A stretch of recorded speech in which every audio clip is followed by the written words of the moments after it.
दोस्तों नमस्कार। मैं हूं मनोज प्रियदर्शी और आप देख रहे हैं खोज खबर का यूट्यूब चैनल। मजदूरों के अच्छे दिन आने वाले हैं। जी हाँ दोस्तों, लॉकडाउन के वक्त काफ़ी मुसीबतें झेल चुके मजदूरों के लिए अच्छी खबर है। जिन शहरों को वो छोड़ कर गए थे वहाँ वीरानी छा गई है और काम धंधे ठप पड़ गए हैं। ऐसे में बड़ी बेसब्री से उनके लौटने का इंतज़ार किया जा रहा है। सूरत के टेक्सटाइल कारोबारी तो लुभावने ऑफर्स भी दे रहे हैं। सूरत ही नहीं, अन्य राज्यों में भी उनकी कमी महसूस की जा रही है और इसके लिए उन्हें बाकायदा प्लेन का टिकट तक भेजा जा रहा है। इस वीडियो में मैं ऐसे ही लुभावने ऑफर्स की जानकारी दूंगा और ये भी बताऊंगा कि ये अवसर है आपके लिए कि आप बाकायदा अपनी बात इन उद्यमियों से मंगवा सकते हैं।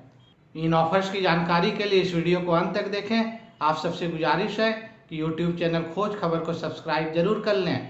सब्सक्राइब करने के लिए कोई पैसे खर्च नहीं होते हैं।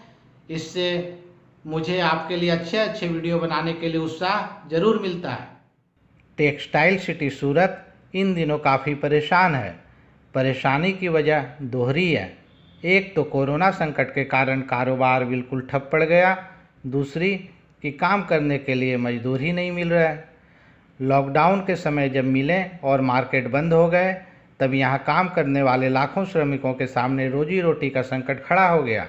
वो अपने गृह राज्य भेजने की मांग करने लगे। हालात इतने बिगड़ गए कि उन्होंने इसके लिए हंगामा, आगजनी भी की और पुलिस को 2-3 दफ़े सख्ती भी दिखानी पड़ी। कई मजदूर पैदल ही 1,500-2 हज़ार किलोमीटर दूर अपने घरों के लिए निकल गए। कुछ और राज्यों से भी मजदूरों के पैदल जाने और हंगामा करने की तस्वीरें और खबरें आई। इसके बाद केंद्र सरकार ने श्रमिक स्पेशल ट्रेनें और बस चलाने की इजाज़त दी, जिससे श्रमिक अपने अपने गृह राज्य के लिए रवाना होते चले गए। ये सिलसिला अब भी जारी है। मजदूरों ने अपने अपने घर पहुंचकर राहत की सांस ली, लेकिन चैन उद्योगपतियों का छिन गया। सूरत देश में टेक्सटाइल का सबसे बड़ा हब है और यहाँ के पूरे कारोबार की रीढ़ की हड्डी मजदूर ही हैं। ऐसे में मजदूरों के सूरत छोड़कर चले जाने से इस इंडस्ट्री के कर्ता धर्ता बेचैन हैं। सूरत से अब तक 10 लाख से ज़्यादा प्रवासी श्रमिक अपने अपने गृह राज्य जा चुके हैं। इसका परिणाम यह हुआ कि यहाँ की 320 डाइंग और प्रिंटिंग मिलों में से 270 बंद पड़ी हुई हैं। सिर्फ 50 मिलों में ही अभी काम हो रहा है, लेकिन यहाँ भी इक्का दुक्का कारीगर ही हैं। प्रशासन ने इन मिलों को 18 मई से शुरू करने की अनुमति दी थी, लेकिन कपड़ा मार्केट बंद होने से मिल मालिकों ने 25 मई से मिलें शुरू की। कुछ मिलें तो शुरू होने के 2-4 दिन बाद ही बंद हो गई क्योंकि श्रमिक ही नहीं मिले। ऐसे में डाइंग और प्रिंटिंग मिल मालिक बहुत ज़्यादा चिंतित हैं। जिनके पास काम ज़्यादा है वो सबसे ज़्यादा परेशान हैं। ये चिंता सिर्फ इन मिल मालिकों तक ही नहीं है। कपड़ा मार्केट के ट्रेडर्स भी मजदूरों को वापस लाने की कोशिशों में जुटे हुए हैं। टेक्सटाइल के 165 मार्केट में काम करने वाले करीब 2.5 लाख श्रमिकों में से 2 लाख से अधिक अपने गांव लौट चुके हैं। टेक्सटाइल मार्केट में मुख्य रूप से राजस्थान के कामगार काम करते हैं, जबकि डाइंग और प्रिंटिंग मिलों में यूपी, बिहार और झारखंड के। हालात इतने विकट हैं कि जन्मभूमि लौट चुके श्रमिकों को अब कर्मभूमि पर लाने के लिए सूरत के उद्यमी आकर्षक ऑफर्स दे रहे हैं। इसकी शुरुआत डाइंग और प्रिंटिंग मिल मालिकों ने की है। इसके लिए बाकायदा मिल के बाहर बोर्ड और पोस्टर लगाए गए हैं। आप अपनी स्क्रीन पर ऑफर का पोस्टर देख सकते हैं, जिसमें लिखा है कि कंपनी की तरफ से कारीगर भाइयों को एक्स्ट्रा सुविधा और सहायता दी जा रही है। 30 जून तक काम पर लौटने वाले कारीगरों को वेतन के अलावा 3,000 रुपये एक्स्ट्रा दिए जाएंगे। साथ ही ट्रेन के टिकट का पूरा पैसा भी मिल की तरफ से दिया जाएगा।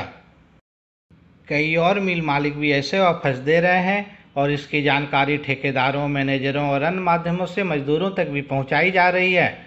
उद्यमी ये भी कोशिश कर रहे हैं कि इन मजदूरों को संबंधित राज्यों से लाने के लिए रेलवे स्पेशल ट्रेनें चलाएं। South Gujarat textile processors association के अध्यक्ष जीतू बखारिया कहते हैं, श्रमिकों को जल्द वापस लाना बड़ी चुनौती है। सरकार और स्थानीय प्रशासन के सामने मांग रखी गई है कि जिस तरह श्रमिकों को उनके गांव भेजने के लिए स्पेशल ट्रेनें चलाई गईं, उसी तरह उन्हें वापस लाने के लिए भी स्पेशल ट्रेनें चलाई जाएं।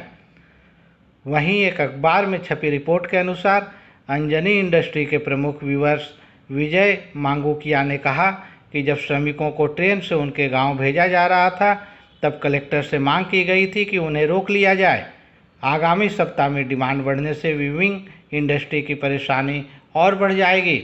आपको बता दें कि 8 जून से कपड़ा मार्केट की 75,000 से ज़्यादा दुकानें खुल जाएंगी।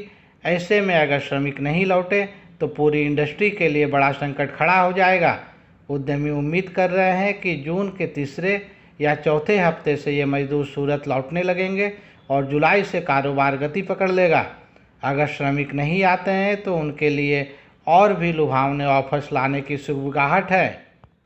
ऐसे में उन श्रमिक भाइयों के लिए भी ये अच्छा अवसर है जो सूरत लौटना चाहते हैं।